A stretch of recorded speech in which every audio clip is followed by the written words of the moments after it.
సైతాను కూడా అంతే, జాగ్రత్తగా ఉంటాడు వాడు, ఒక్కసారిగా దూకడం, మెల్లగా గల్లిస్తుంటాడు చిన్నగా, కొంచెం కొంచెం లైట్గా.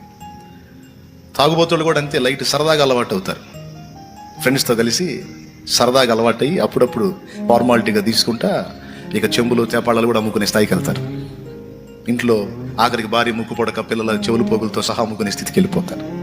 మెల్లిగా దించుతాడు రంగంలో కూడా, ఒక్కసారి దించడం. కుటుంబాలు కాపురాలు నాశనం చేసేటప్పుడు కూడా అంతే, ఎదురెదురు పడి చిన్న చిన్న చిరునవ్వులు, బాగున్నారా, ఎలా ఉన్నారు, ఏంటని, నంబర్ ఇస్తారా, నంబర్ తీసుకొని చిన్న మెసేజ్లు పెట్టుకుంటా చాటింగ్లు చేసి చిన్నగా లైట్గా స్టార్ట్ అయ్యింది అంతే. ఒక్కసారిగా మీద పడ్డట్టు ఉండదు, లోకం మెల్లిగా ఎక్కిస్తుంటాడు ఇంజక్షన్. చివరికి నరానికి నల్లమందులాగా ఎక్కించి ఇక దాన్ని వదిలిపెట్టి పోలేని పరిస్థితికి తీసుకొస్తాడు సాతాను. నేను చెప్పే సంగతులు మీకు ఒకవేళ నొప్పి కలిగిస్తే కలిగించనియండి. సో నొప్పి పుట్టినప్పుడు మర్యాదగా మారు మనసు పొంది దేవుని భయం కలిగి బతకడానికి జాగ్రత్త పడండి.